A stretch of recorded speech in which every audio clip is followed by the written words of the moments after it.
Welcome back. We're on deck. This is prep test 86. We're going to finish it up here.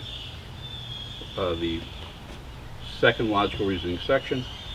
Question number 23. The issue presented: which one of the following, if true, most helps to explain the dramatic impact of the anti-theft device? Just for a second. We're going to learn about an anti-theft device, and it has a dramatic impact on something, and we want to help explain why. Okay, here goes. An anti-theft device involving an electronic homing beacon has been developed for use in tracking stolen automobiles. Again, stop, process it, I got it. Although its presence is undetectable to a car thief, and so does not directly deter theft, its use greatly increases the odds of apprehending even the most experienced car thieves. So stop for a second. And what do I learn there? I learned that it's undetectable. So if you're in the business of stealing cars, you don't know it's there. But that its use greatly increases the risk of apprehending even the gifted, even a very experienced car theft thief. Okay. Next sentence. The device is not yet used by a large percentage of car owners. But in cities where only a small percent of car owners have the device installed, auto thefts have dropped dramatically. So it's been a sizable impact on a limited basis. So you only have a limited number of vehicles with this device, and yet the impact is greater than you would otherwise expect it to be. So just stop for a second. It just sounds as though for that to happen,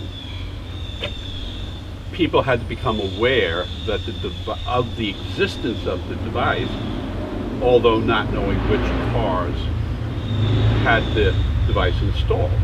So now you're talking about a group of people who are aware of the existence of the device. I mean, there'll be a group of people not aware. So the people who are not aware of the device are going to continue on, but the cars are more likely to be recovered. But the people who are aware are less likely to steal cars because they get the car is going to be recovered. I don't know how they're going to work the answer, but that's where I'm heading. So would this help explain it? Car thieves will tend to be less cautious if they are unaware that a car they have stolen contains a homing beacon. Well, no, in that case, the auto thefts would not drop dramatically. B, typically the number of cars stolen in cities where the homing beacons are in use was below average before the device was used. So that's not affecting me one way. It's not about what was before, right? It's about what happened when the device came in. C, again, before the invention of the device, of the homing beacon, automobile thieves who stole cars containing anti-theft devices were rarely apprehended. So that's not telling me that's before. Okay, so that's nice, but now we have it, and what we find when we have it is that the thefts themselves drop dramatically, even among very experienced car thieves. So C's not really helping me. D, a large proportion of stolen cars are stolen from people who do not live in the cities where they are stolen. I could care less. And E, in most cities, the majority of car thefts are committed by a few very experienced car thieves. Yeah, because the experienced car thieves are in that group who are likely to become aware of the existence of the device with the knowledge that they don't know what individual cars have the device installed. So 23, the answer is E, for Euphrates. 24, the reasoning in the argument is most vulnerable to criticism. Okay, let's get the argument. Taken as a whole, the computers that constitute the internet form a complex, densely interconnected collection that transmits information like the neurons that form the human brain. Okay, so the first sentence gives us an analogy, and the analogy has to do with the complexity of the internet and the complexity of the human brain. Valid analogy. Next sentence. And like a developing human brain, the internet is growing at millions of points. So the analogy is extended and continued and appears, yeah, that's fine, okay. So you give me two valid analogies, now you're giving me your conclusion. So we can expect that the internet itself will someday gain a human-like intelligence. Well, no, we can't expect that. So your evidence, your analogies, did not lead me to the conclusion. So now I need to put the words to that. Okay, A, is the flaw that it equates the complexity of an entity with the intelligence of that entity. No, it's not. That's not the flaw. I mean, the analogy is fine. So it's fine to equate the complexity of an entity with the intelligence of an entity. That it's the conclusion that's the problem, not the analogy. B, it fails to consider the possibility that other technologies may simulate human intelligence before the internet does. It doesn't have to consider that possibility. That's not the flaw. C, draws a dubious analogy. I can see tons of people picking C because they pick up that an analogy was the method of reasoning, but the analogy itself is not dubious. What's dubious is the conclusion that you drew from the analogy. Draws a dubious analogy between the information that is processed by the human brain and the information that is transmitted on the internet. It's not dubious. It's perfectly fine. G, fails to give an indication of why the characteristics it focuses on are sufficient for the eventual development of human-like intelligence. And it's like evil. You got to reread this and say, what did they just say? But that's the answer if you break it down. And again, you're just trying to, learn to reason with greater acuity, with greater specificity. It just takes time. But yeah, if you say, it fails to give an indication of why the characteristic it focuses on, those are the analogies, characteristics. And so it fails to explain to me why they are sufficient for the eventual development of human-like. I don't get how you go from those analogies to, oh yes, and someday the internet will have a human-like intelligence. That didn't follow. So E, it presumes, and again, this presumes without providing justification. It just means it assumes. So it assumes that the people administering the internet are interested in developing a system with human-like intelligence. It makes no such assumption. So the answer to 24 is D for true. And finally, 25, which one, if true, would most strengthen the reasoning? Here's the editorial.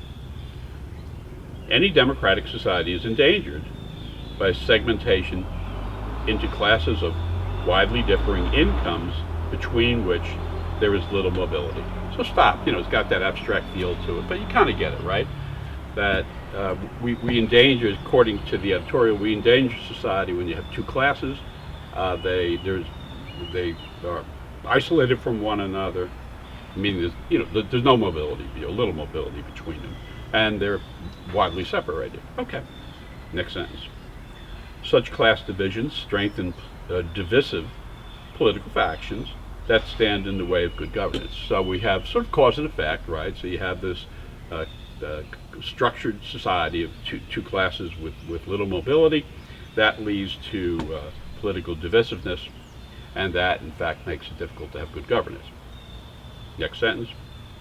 Since economic expansion gives people more opportunities to improve their economic standing, democratic society should adopt policies that ensure constant economic expansion. And we want to strengthen that. So the conclusion is we want to ensure constant economic expansion, and the purpose of that would be, you would hope that the effect would be there would be more mobility between these two groups and more stability as a result. Okay. A, do we strengthen this by saying discord within a society tends to increase inequities in the distribution of wealth? Discord within a society tends to increase inequities in the distribution of wealth. That's not telling me anything about, again, the end product here is that we want to ensure economic expansion, and A is not telling me anything about that. B, political factions are sometimes willing to overlook their differences to back policies that are conducive to economic expansion. Uh, well, okay. So political factions, or sometimes, meaning not, sometimes they're not. So no, because sometimes they are, sometimes they're not. No. And again, I'm not. I need this connection between. We've got to really deal with this mobility issue and this gap between the two groups. C, economic expansion results in a proportionally greater increase in earnings for people at low income levels than for people at other income levels.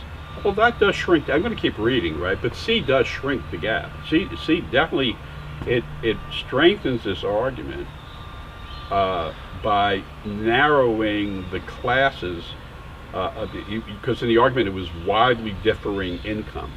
So if economic expansion shrinks that gap, so it's not as widely differing, then you strengthen the argument by narrowing the difference. They could just as easily read that the economic expansion, would that the income of those in the highest class would be somewhat lessened.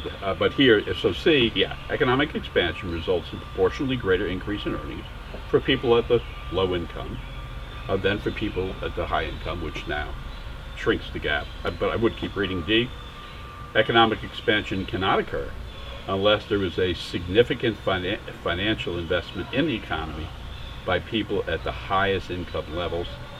Well, why? I mean, why can't economic expansion occur in other ways? Why does that have to be the only way? So no.